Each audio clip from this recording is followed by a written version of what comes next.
playoff time. What makes him so effective, though? I mean, we can name off 20 things, 25 things. I mean, his motor is one thing with him, his tenaciousness. I mean, he could do a little bit of this, a little bit of that. He does everything at an elite level, his competitive nature. But I wanted to focus on a couple things here that, you know what, it might not be the big shot upstairs, and he's got a good shot, but his puck protection and the way he keeps plays going, keeps possession going. I mean, he's 5'9", 175 pounds. I mean, the optics of it are, all right, if I'm going in the corner with this guy, I should be able to reach around him and knock the puck away. I'm 6'5". That's not the case here. He protects the puck as well as any big man in the National Hockey League. And I think it's because of his brains, his hockey IQ, his intuition on plays, but also his equipment choice, too. And we'll get into that a little bit in a second. But, you know, he's got this brain to know, and he can beat a player and then move on to what's next, but also know and block out any players from getting back into the mix, and we'll get to that in a second. But then that's the equipment selection I was talking about. We found out he uses a 5-lie stick. What does that mean? A 5-lie. So the lie of your stick is the angle of your stick from the shaft of your stick from your blade, okay? So, for instance, like maybe, Rupper, if you have that stick normal and a different lie, so obviously these are the same sticks, but you can see that the lie dictates where your hands are going to be on your shaft, right? So some guys play with a different lie, and the blade would hit the ice differently, and some guys play lower. So this is the lie that he uses, right? A 5. Yeah. So he's down, and yeah. The 5. So like if you'll see some players. 7's pretty high. A 7 lies up pretty upright, but the uprightness and the upright nature's sometimes better for shooting and for handling the puck inside.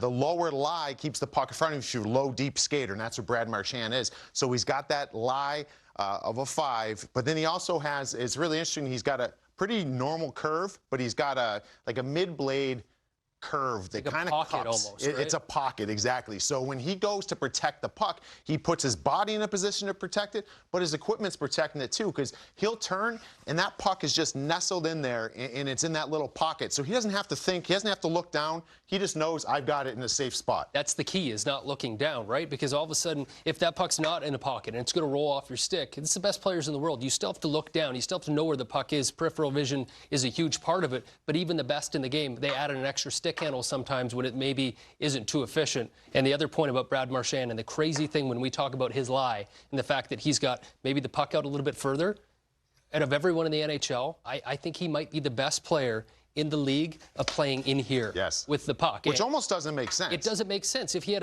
a higher lie, like a 7 or something, he could play easily in there. But no one, and I think we're going to see it too, no one can bring the puck almost right at the front of my shoes, at the front of his skates. There's a very small margin for error for it to get poked off your stick or to hit your feet, and he can play in here better than anyone in the NHL. Yeah, I mean, playing out here is one thing. That's how as a kid, you're stick handling. But if you can do some things in tight like this too, now you got a whole nother weapon of your game. So we're going to get to it in one more second. I just want to show when he's down low. I can't even get that low, but when he's down low like this, if you were to say the area between maybe his elbow and his knee, he's a smaller guy, so let's say if you're squatted down, you're Brad Marchand. If I'm coming in here, I'm thinking to myself, I'm going to reach in here. I should be able to reach around and poke the puck away. But from his knee to his elbow, whether it's his knee coming out, his leg coming out protecting, or he uses his offhand to hold off, it's very hard for players to get in there on him. He's so good, and he spins so quickly. So we'll get to the tape here, and he had a couple plays here, Hicks, that they didn't end up in goals, but this is just some of the subtleties I thought were really special in his game. He's going to grab the puck down here. Watch, coming in here. Stop right there. That's Bjork of the Columbus Blue Jackets. Look his knee right here. So bring it back a second. So he's going to come in. This is a really nice move, first off, to beat to the inside. So go forward and stop for that same area where you stopped, please. Beats the inside.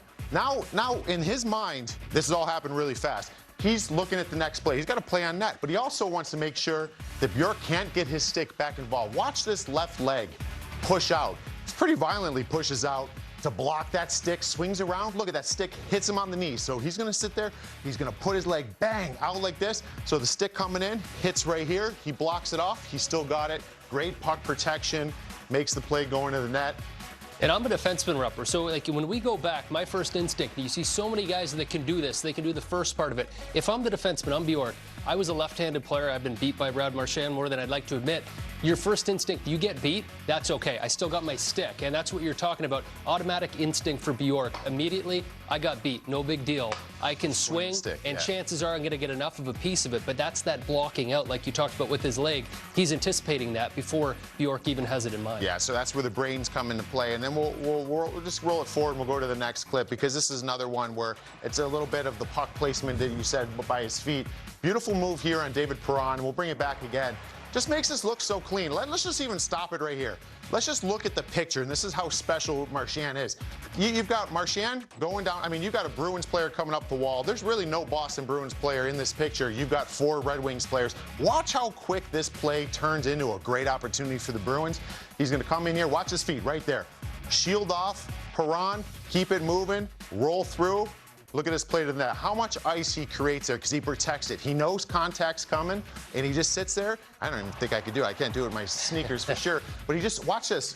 This is a great angle. Roll forward, right there, stop. Bring it back right when he starts. He gets both his feet kind of pointing outward. Bring it back a little bit more. Right there. Like, look at that. David Perron, same thing. He's using that right knee, Marchand. Perron can't get in there. He's opening up.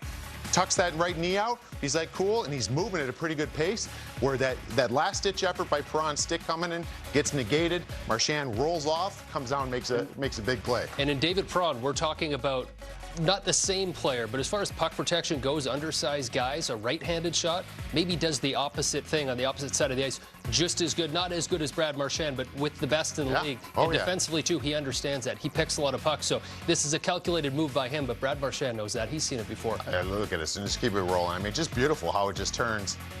And, yeah, comes in here and gets a beautiful play. Almost connects back door there to Charlie McAvoy. McAvoy looking up at the ceiling like, oh, come on. But Marchand, I mean, that's how special this guy is. I mean, I think that he has the ability to make something out of nothing, but he's thought about it. He's worked at it. His body does the things. His mind he knows what to do. He's already addressed it with his equipment. He knows what strengths his equipment will give him, what strengths his mind will give him. He puts it all together. It's a dangerous player. Equipment, skill, and maybe a little bit of personality. One of the best in the business at maybe getting under the opposition's skin as well.